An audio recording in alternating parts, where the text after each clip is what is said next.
Hello friends, কেমন আছো সবাই? আশা করি সবাই ভালো আছো। তো ফ্রেন্ডস, আজকে আমি বানাবো মিক্স ভেজ। আর মিক্স ভেজটা আমি বানাবো মাসকলার ডালের বড়ি দিয়ে। তো চলো স্টার্ট করি। আমি কিভাবে বানাই আপনাদের সাথে শেয়ার করছি। তো এই যে প্রথমে সবজিগুলোকে আমি ভালো করে কেটে ধুয়ে নিয়েছি। এখানে ফুলকপি, বাঁধাকপি, মূলা, গাজর, সিম, বেগুন, মটরশুঁটি, আরও আলু, এইসব দিয়ে আমি মিক্স ভেজ বানাবো। তো প্রথমে আমি কড়াই বসিয়ে নেব। এই যে মাসকলাই ডালের বড়ি। তো কড়াই গরম করে প্রথমে আমি গরম কড়াইয়ের মধ্যেই তেল ছাড়া শুকনো কড়াইয়ের মধ্যে আমি এটাকে একটু নেড়ে নেব। নাড়ার পর ভালো করে নাড়িয়ে নেব 1 মিনিট। তারপর আমি এটার মধ্যে সাদা তেল দেব।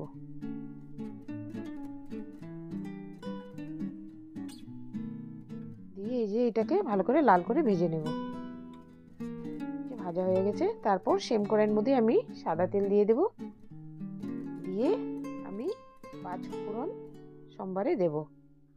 যে দিয়েছি, দেওয়ার পর একটু নাড়াচাড়া করে দিয়ে দেব আদা বাটা।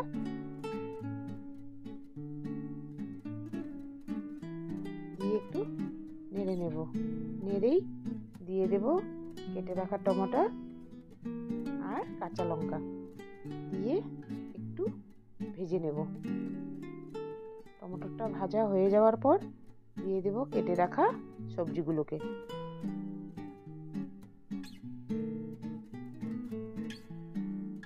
দিয়ে এটাকে ভালো করে মিশিয়ে নেব।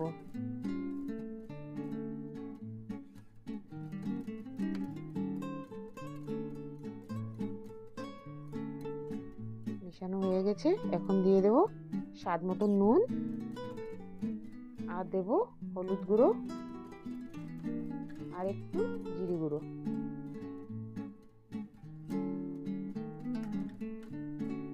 দিয়ে ভালো করে এটাকে মিশিয়ে নেব।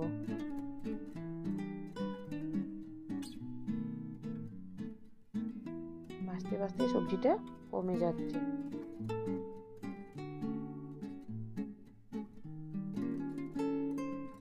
সবজিটাকে আমি লো টু মিডিয়াম ফ্লেমে করছি। এখন আমি দিয়ে দেব কেটে রাখা বেগুনগুলোকে আমি ভাজা করে নিয়েছি তেলের মধ্যে। এটা আমি ভিডিও করতে ভুলে গেছি, তাই এখন এখানে মিক্স করে দিচ্ছি। বেগুনগুলোকে লাল লাল করে ভেজে রেখেছি। বেগুনগুলি দিয়ে ভালো করে মিশিয়ে নেব।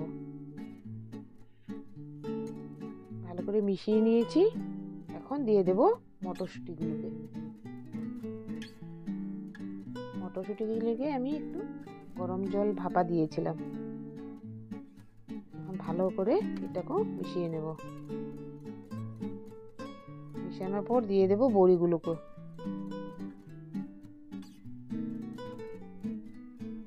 এই যে হয়ে গেছে। এখন আমি দিয়ে দেব সামান্য চিনি, দিয়ে ভালো করে নাড়িয়ে নেব। নাড়ানোর পর আমি শেষে দেব কুচানো ধনেপাতা। এই যে হয়ে গেছে ধনেপাতা দেওয়া।